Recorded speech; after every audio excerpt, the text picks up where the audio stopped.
আমরা যে বিদ্যুৎ সমস্যা নিয়ে ভোগান্তির মধ্যে আছি, এটা আমাদের জন্য খুবই দুঃখের বিষয়। আজকে স্বাধীনতার 53-54 বছর হয়ে গেছে।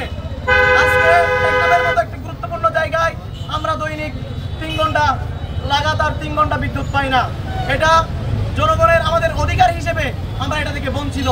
আমরা আজকে এই সমস্যা দূরীকরণের জন্য আমাদের যেই জাতীয় গ্রিডের সাথে যে আমাদের টেকনাফে গ্রিড স্থাপনের কথা, আমরা এটা 2018 সাল থেকে শুনে যাচ্ছি। কিন্তু দুঃখের বিষয়, আমাদের যে বিগত সময়ে স্থানীয় নেতারা ছিল, তারা তাদের পকেটবিহীন জনমানুষের চিন্তা করে নাই।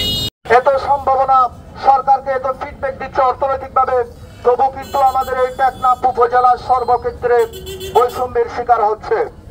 এই যে অনেকগুলো বৈষম্যের মধ্যে একটি অন্যতম বৈষম্য হচ্ছে আমাদের টেকনাফের জন্য যে পরিমাণ বিদ্যুৎ দরকার সেই পরিমাণ বিদ্যুৎ তারা আমাদেরকে দিচ্ছে না। আরেকটা কথা আমি এখানে বলতে চাই, আমাদের টেকনাফে বিদ্যুৎ উৎপাদন করে অন্য জায়গাকে আলোকিত করা হচ্ছে, কিন্তু আমাদেরকে অন্ধকারে নিমজ্জিত করা হচ্ছে। আপনারা সবাই জানেন আলীকলি রাস্তার মাথায় যে সৌর বিদ্যুৎ প্যানেল রয়েছে, ওই বিদ্যুৎ গুলো যদি আমাদের টেকনাফে ব্যবহার করা হয় তাহলে আমাদের টেকনাফ পুরাই আলোকিত হয়ে যাবে, এমনকি এখান থেকে অনেক বিদ্যুৎ আমরা বাইরে দিতে পারবো। কিন্তু তারা করছে কি, আমাদেরকে মূলা ঝুলিয়ে রাখছে, মূলাটা দিয়ে রাখছে, আমাদেরকে অন্ধকারে নিমজ্জিত করে অন্যদেরকে দিয়ে দিচ্ছে। এইটা আমরা মানবো না। সব মশার বিরুদ্ধে সুরক্ষা দিতে এলো বসুন্ধরা এক্সট্রিম অ্যারোসল। মশার বিরুদ্ধে এক্সট্রিম সুরক্ষা। আমার বলে আলো নিশ্চিত করেন, আমার ঘর থেকে আলোকিত মানুষও বের হবে ইনশাআল্লাহ। সুতরাং আমাদেরকে বিভিন্ন অপবাদের মাধ্যমে পঙ্গু করার চেষ্টা করছে। সুতরাং সেই পঙ্গুত্ব করার যে রুটম্যাপ, সেটা যদি আমরা এই মঞ্চ থেকে ভেঙে দিতে না পারি, তাহলে আমাদের জীবন আরো দুর্ভোগে পরিণত হবে। আমরা চাই টেকনাফে স্থায়ী গ্রিড। যদি স্থায়ী গ্রিড দেওয়া না হয়, আমরা মনে করবো টেকনাফকে বাংলাদেশের অংশ মনে করে না সরকার। আমরা সবসময় ধরে নিই, স্বৈরাচার সরকার বলেন, সুশীল সরকার বলেন, সবাই আমাদের টেকনাফকে সবসময় পিছিয়ে রাখে, সব কিছু থেকে বঞ্চিত রাখে। আমরা দীর্ঘদিন ধরে বিদ্যুতের সমস্যায় ভুগতেছি।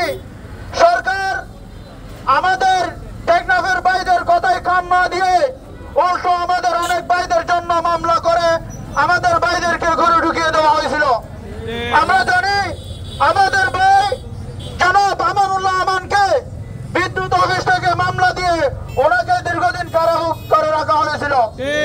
আমরা জানি টেকনাফের যে আমাদের ন্যায্য অধিকার নিয়ে কথা বলে, তারা আমাদেরকে বিভিন্ন মামলা হামলার মাধ্যমে, বিভিন্ন হুমকির মাধ্যমে আমাদেরকে ঘরে ঢুকিয়ে দেয়।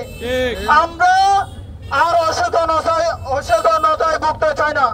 আমরা এখন সচেতন নাগরিক। আমরা চাই 1 মাসের মধ্যে যদি গ্রিড স্থাপনের কোন রুল ম্যাপ আমরা না পাই, অসহযোগ আন্দোলনের ঘোষণা দেব। অনেক বক্তা অনেক কথা বলেছে, আমি শুধুমাত্র দুটি কথা বলতে চাই।